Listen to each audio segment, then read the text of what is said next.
ازيكم عاملين ايه؟ النهارده معانا متابعه جديده في التجمع الخامس في كومباوند القرنفل. طبعا الفيلا دي معانا احنا استلمناها كانت متشطبه، والحمد لله عملنا فيها شغل حلو قوي قوي. وبرضو انا دايما بقول ان الشغل اللي متشطب اللي انت بتستلمه وبترفع من كفاءته وبتطلع منه حاجه كويسه ده بيبقى اصعب من الشغل اللي على الطوب الاحمر يعني. الحمد لله زي ما انتم شايفين. طبعا احنا كان في هنا كراتين عليها شغل النقاشه، والنقاش خلص فشيلنا الكراتين، فالعفره جت على الباب، لكن الابواب كلها لازم تبقى بالمنظر ده والشكل ده. تمام. احنا طبعا عشان تشطيب السباكه خلصان فاحنا قافلين الابواب، فهنادي برضو على المهندس دلوقتي ان هو يفتح الابواب ان شاء الله. طبعا زي ما انتم شايفين انت داخل كده من باب الفيلا. تمام. عندنا هنا المكان ده استغلناه في الاسانسير، عملنا طبعا اسانسير بالكامل تحت ادارتنا زي ما انتم شايفين، حاجه محترمه جدا. وقفلنا كل الاسانسير واخترنا كل حاجه، واخترنا فيه طبعا الكابينه تبقى ماشيه ازاي، وعملنا فيه هيدن لايت، وعملنا فيه سبوتات، وعملنا فيه ستانلس. طبعا كل ده استيكرات هتتشال يعني، والحمد لله اتقفل على خير. وعايز اقول لكم ان الفيلا ما كانتش مؤهله لعمل الاسانسير، والحمد لله فحرنا بير تحت في الاسانسير، وابتدينا ان احنا نشتغل عليه، وابتدينا ان احنا نقفله كمان بازاز سكوريت بستانلس عشان شكله يبقى شيك معانا زي ما انتم شايفين. بس احنا مغلفينه لان طبعا زي ما قلت لكم كان في نظافه شامله في الفيلا، في فعمل تراب على الشغل يعني. عندنا ده مطبخ كبير جدا. طبعا المطبخ ده احنا لسه حاطين عليه الكراتين والكلام ده عشان نحافظ عليه. زي ما انتم شايفين مطبخ كبير برده ما شاء الله. الشباك في السنتر، كل شغل الميه عندي الناحيه الثانيه. عندي طبعا ليد بروفايل 3 سم، وده دايما اللي انا بقوله ان انت في المطبخ خلي الليد بروفايل بتاعك كبير، لكن طبعا هو مش لونه اصفر زي ما انتم شايفين، لا هو لونه ابيض، ولكن محطوط عليه التيب بتاع النقاشه اللي هو زي ده كده، عشان برضو النقاش كان لسه بيقفل على كذا حاجه صغيره. وفي تراكين هنا زي ما انتم شايفين بعيد عن الضلف بتاعه المطبخ. طبعا كل الارضيات كلها اتفورت، وشغل السباكه والكهرباء كله اتفور وشغلناه. عندي فيه هنا ايلاند كده في المنطقه في النص كده، فاحنا مخرجين لها الكهرباء والتغذيه بتاعتها والصرف من الارض. زي ما انتم شايفين طبعا تم التوزيع على اعلى مستوى، البرايز كلها حاجه محترمه جدا.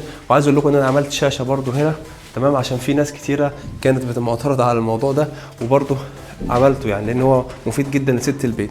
ده المطبخ ليه باب هنا، الباب هنا طبعا بيخرج على اللاندسكيب، ولسه في شغل في اللاندسكيب بقى، وبرده شلال وزراعه وصرف مغطى وقصص كده ان شاء الله هنفيدكم بيها في الفيديوهات اللي جايه ان شاء الله. كده عندي حمام رئيسي. بعد اذنكم بس هنادي على باشمهندس عمر. يا باشمهندس عمر هندسه، خليه يجي يفتح باب الحمام الضيوف بس. دايما احنا لما بنقفل الحمامات بنخليها مقفوله، لما بنشطبها سباكه بنخليها مقفوله عشان محدش يستخدمها. تمام. حتى هو قافلها عليا كمان انا يعني.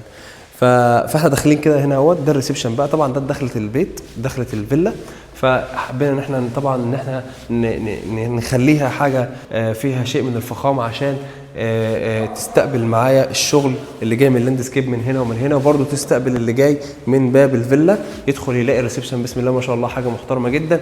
عملنا طبعا البانوهات نفسها جواها نفس اللون الحوائط بس فيفيد زي ما انتم شايفين.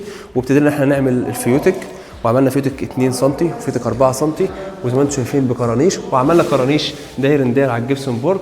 وعملنا طبعا عشان بقى نحط اللمسه بتاعتنا ونحط التاتش بتاعنا ونحط طبعا لمسه الكلاسيك، لان كل الفرش هنا كلاسيك، فحطينا الطبق بتاع زمان ده، ولكن انا حبيت ان انا احط اللمسه دي عشان اختم الموضوع ان هو كلاسيك يعني.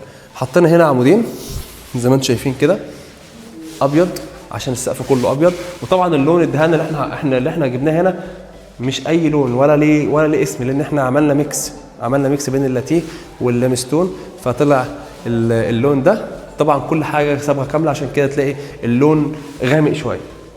البورسلين ده كله بالكامل احنا اشتغلنا عليه، ركبناه من جديد على الارضيات اللي كانت موجوده رخام قبل كده. وعايز اقول لكم حاجه محترمه جدا، ولسه طبعا لما يتظبط ويتنظف احسن من كده هيدي شكل افضل يعني. طبعا ابتدينا احنا نقسم بقى الاناره بتاعتنا، ونحط هنا باريزه، وفي هنا كده في ركنه في المنطقه دي كده، وعملنا طبعا شرايح على الاعمده زي ما انتم شايفين. خلقنا العمود ده من الفيوتك، مخلوق عشان يرد على العمودين اللي هناك. تمام. وهنا برضو عندنا الابواب كلها بالكامل اتغيرت، الموتيل بي اس، هنا في بي اس جامبو والحاجات الصغيره ميني.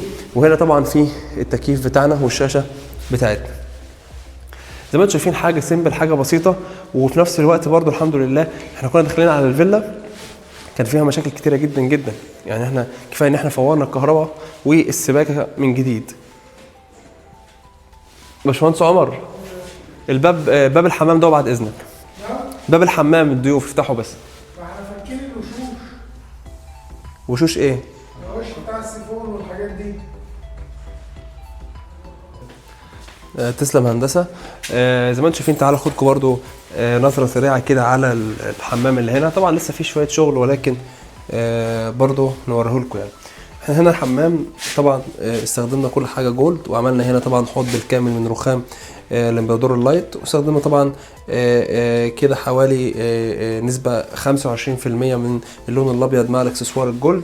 هنا طبعا الوش احنا واخدينه عشان نبتدي ان احنا نرشه روز جولد زي الخلاطات هي والسماعه. وطبعا زي ما انتم شايفين لسه في الشفاط هيركب والكهرباء هتتقفل.